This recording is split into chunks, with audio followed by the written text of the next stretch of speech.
En ce jour-là, Jésus sortit de la maison et s'assit au bord de la mer. De grandes foules se rassemblèrent près de lui, si bien qu'il monta dans une barque où il s'assit. Toute la foule se tenait sur le rivage. Il leur dit beaucoup de choses en paraboles. Voici que le semeur est sorti pour semer. Comme il semait, des grains sont tombés au bord du chemin, et les oiseaux du ciel sont venus et ont tout mangé. D'autres sont tombés dans des endroits pierreux où ils n'avaient pas beaucoup de terre. Ils ont aussitôt levé parce qu'ils n'avaient pas de terre en profondeur. Le soleil étant monté, ils ont été brûlés, et faute de racines, ils ont séché. D'autres sont tombés dans les épines ont monté et les ont étouffés. D'autres sont tombés dans la bonne terre et ont donné du fruit, l'un 100, l'autre 60, l'autre 30. Écoute qui a des oreilles. Les disciples s'approchèrent et lui dirent : Pourquoi leur parles-tu en parabole ? Jésus répondit : Parce qu'à vous, il est donné de connaître les mystères du royaume des cieux, tandis qu'à ceux-là ce n'est pas donné. Car à celui qui a, il sera donné, et il sera dans la surabondance. Mais à celui qui n'a pas, même ce qu'il a lui sera retiré. Voici pourquoi je leur parle en parabole. Parce qu'ils regardent sans regarder et qu'ils écoutent sans écouter ni saisir. Et pour eux s'accomplit la prophétie d'Ésaïe qui dit : Vous aurez beau écouter, vous n'écouterez pas. Vous aurez beau voir, vous ne verrez pas. Car le cœur de ce peuple s'est épaissi, ils sont devenus durs d'oreille, ils se sont bouchés les yeux pour ne pas voir de leurs yeux, ne pas écouter de leurs oreilles, ne pas saisir avec leur cœur, et pour ne pas se convertir. Et je les aurais guéris. Mais vous, heureux vos yeux parce qu'ils voient et vos oreilles parce qu'elles écoutent. En vérité, je vous le déclare, beaucoup de prophètes, beaucoup de justes ont désiré voir ce que vous voyez et ne l'ont pas vu, écouter ce que vous écoutez et ne l'ont pas écouté. Vous donc écoutez la parabole du semeur.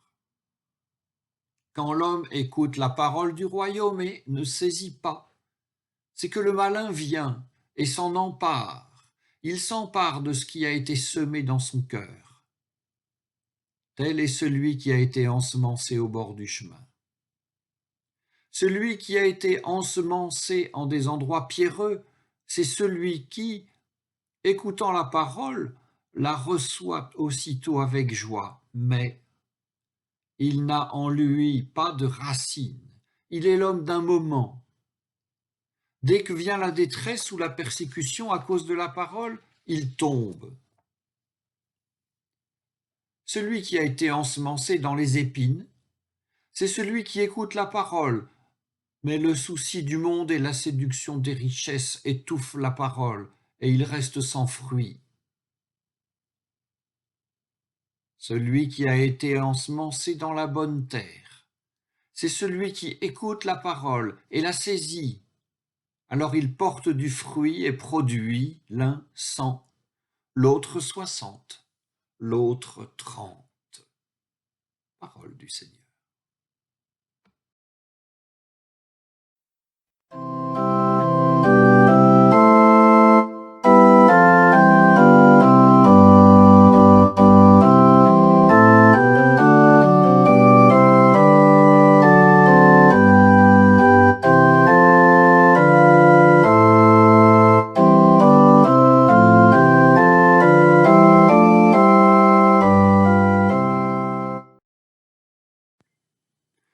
Et voici que nous avons 25 versets de l'évangile de Matthieu. Une première parabole, un propos sur l'enseignement en parabole et une seconde parabole. Voici quelques remarques sur ces 25 versets. Première remarque, il n'y a pas de semeur. Dans la plupart des Bibles, en plus des repères de chapitres et de versets, figurent des titres intermédiaires. Ces titres n'ont rien de canonique et sont de la responsabilité des éditeurs. Pour la première des deux paraboles, dans la Nouvelle Bible seconde ou dans la Bible de Jérusalem, on trouve comme titre « La parabole du semeur ». Et pour la deuxième, on trouve « Explication de la parabole du semeur ».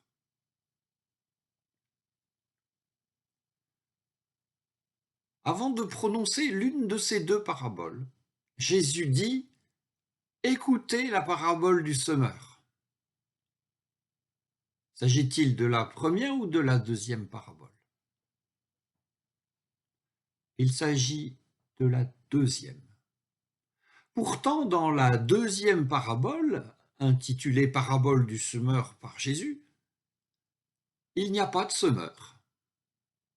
Et ceci va nous permettre de dire que dans la parabole du semeur, il n'y a pas de semeur.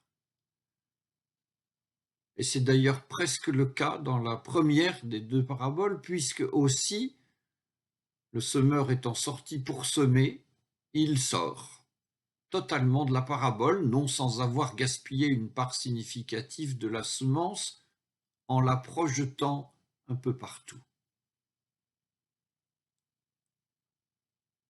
Deuxième remarque, la parole a toujours déjà été semée. La seconde parabole explique-t-elle vraiment la première? Chaque élément concret de la première correspond à un élément abstrait de la seconde. Alors nous ne sommes plus en face de parabole, mais d'allégorie. La petite histoire du semeur qui expédie les graines un peu partout est une allégorie du témoignage ou de la prédication. Et elle n'est d'ailleurs pas une très bonne allégorie.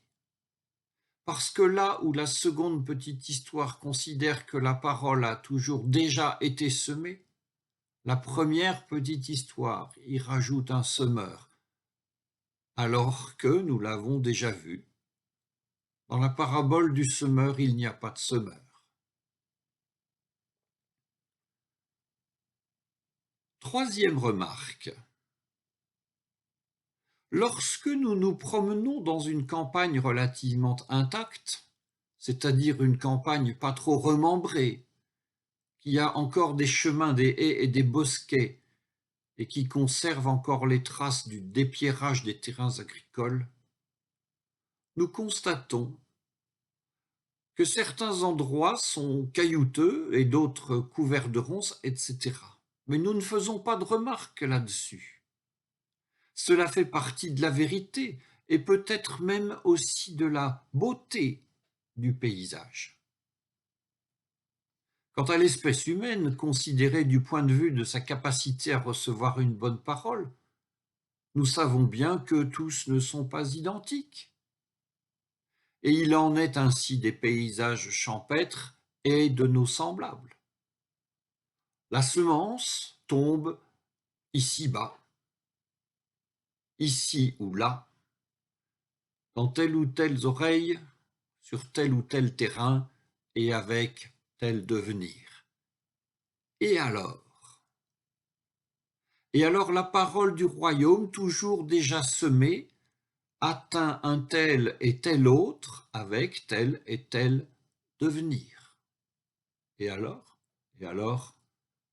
Tout cela nous le savons et ni l'une ni l'autre de ces paraboles ne nous apprend rien. J'ajoute une quatrième remarque.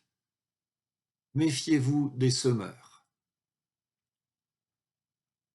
Dans le souvenir de mes jeunes années, il y a plusieurs pasteurs. Au sujet des paraboles que nous méditons aujourd'hui, un de ces pasteurs qui s'occupait de mon instruction religieuse avait insisté sur le fait qu'il était de notre responsabilité de chrétiens de semer, c'est-à-dire d'annoncer l'Évangile à nos contemporains. Et donc, à l'âge du début de l'adolescence et du collège, d'annoncer l'Évangile aux collégiens que l'on fréquentait. Et quant aux fruits que nous étions tenus de porter en tant que chrétiens, ils s'appréciaient exactement au nombre de nos copains qui, ensemencés par notre témoignage, auraient donné leur vie à Jésus. À ce jeu-là, j'ai eu 0, 0 et encore 0. Une culpabilité que le monsieur a bien souvent réactivée. Alors qu'allons-nous faire de ces deux textes? La tentation est forte à cet instant de les rejeter, mais nous n'allons pas les rejeter. Nous allons les conserver pieusement et nous allons même persister dans la lecture, parce qu'entre ces deux paraboles, il y a une question posée à Jésus par ses disciples. Pourquoi leur parles-tu en parabole?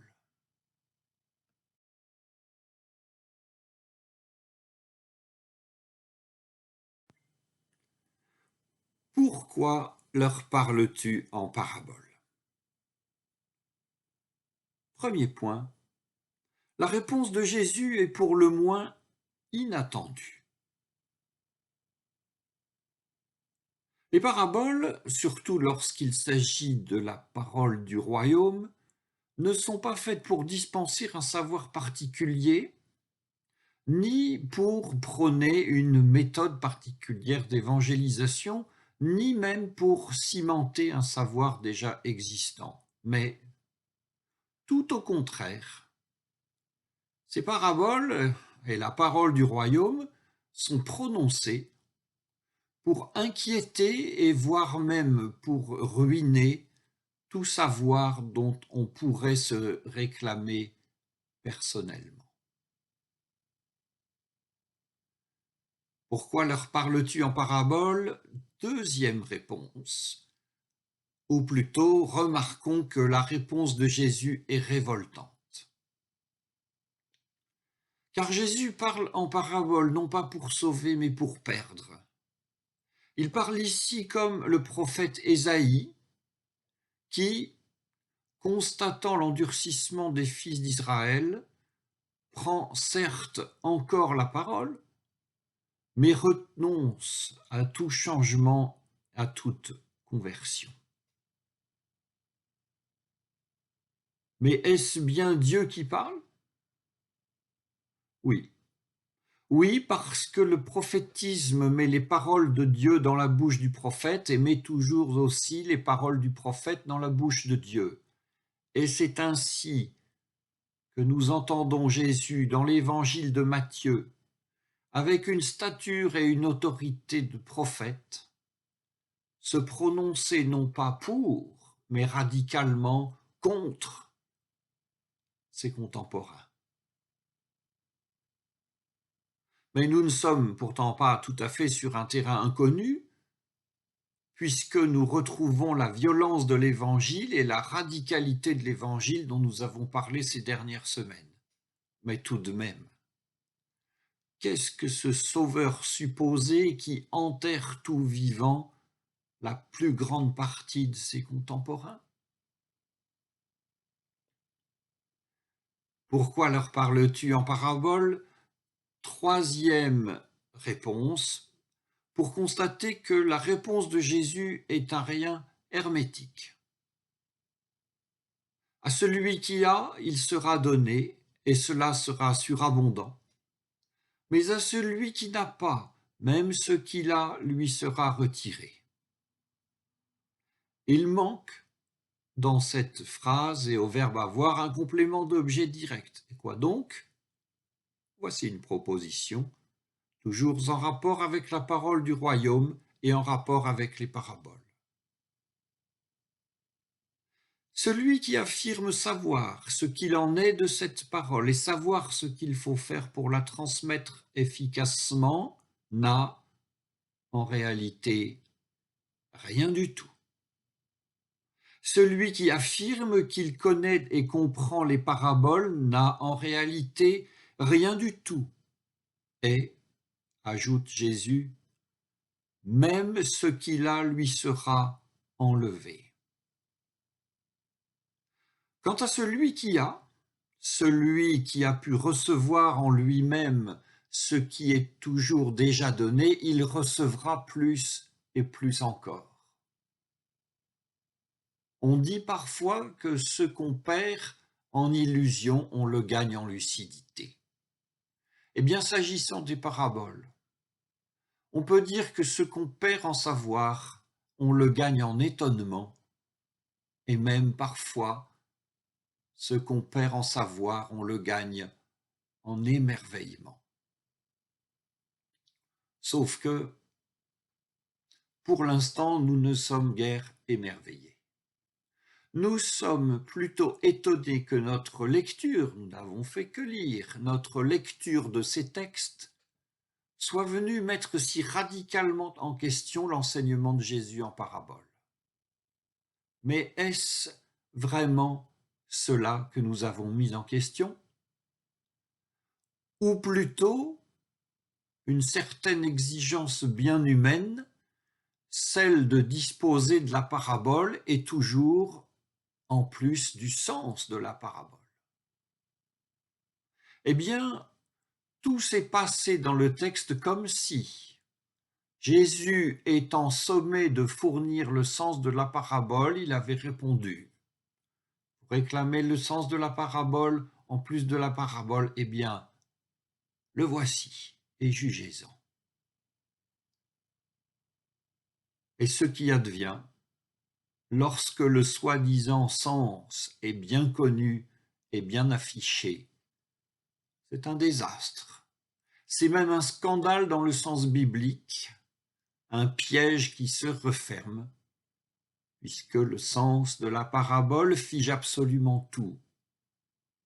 Chaque être humain est alors assimilé à tel ou tel élément immuable du paysage immuable, rocaille un jour, rocaille toujours, fertile un jour, fertile toujours, fut-il un jour, fut-il toujours, comme si le mot conversion n'avait aucune signification, comme si un être humain ne pouvait jamais changer. Nous n'allons pas encore nous arrêter. À partir de maintenant, cependant, quelque chose n'est plus possible pour nous, celui d'exiger qu'avec la parabole nous soit livré le sens de la parabole, et réjouissons-nous de ce que cela n'est plus possible. Car autre chose devient possible, et cette chose, nous allons la dire en reprenant les mots du texte. Lorsqu'on cesse d'exiger qu'avec la parabole nous soit livré le sens de la parabole, il devient alors possible d'écouter la parabole, de recevoir la parabole, comme le dit Jésus, avec nos cœurs. Alors, les yeux se dessillent, les oreilles se débouchent et le cœur s'élargit, et c'est de joie qu'il peut alors s'emplir, ce cœur, joie de vivre, joie d'étudier, car l'étude ne s'arrêtera certainement pas là, c'est même plutôt là qu'elle va enfin commencer. Mais le sermon, lui, doit finir. Voici que le semeur est sorti pour semer. Le semeur sort, puis sème, puis sort. De nouveau, il sort du récit. On n'entendra plus jamais parler de ce semeur ni de sa troublante prodigalité. Mais nous saurons Il y a de la semence partout. Tous les terrains méritent d'être ensemencés. Tous les humains méritent d'écouter la parole du royaume. Il n'est pas de cœur trop épineux ou trop sec pour cette parole. Et tous ainsi sont et seront au bénéfice de la promesse de Dieu par le prophète Ésaïe. C'est que, comme descend la pluie ou la neige du haut des cieux, et comme elle ne retourne pas là-haut sans avoir saturé la terre, sans l'avoir fait enfanter et bourgeonner, sans avoir donné semence au semeur et nourriture à celui qui mange, ainsi se comporte ma parole du moment qu'elle sort de ma bouche.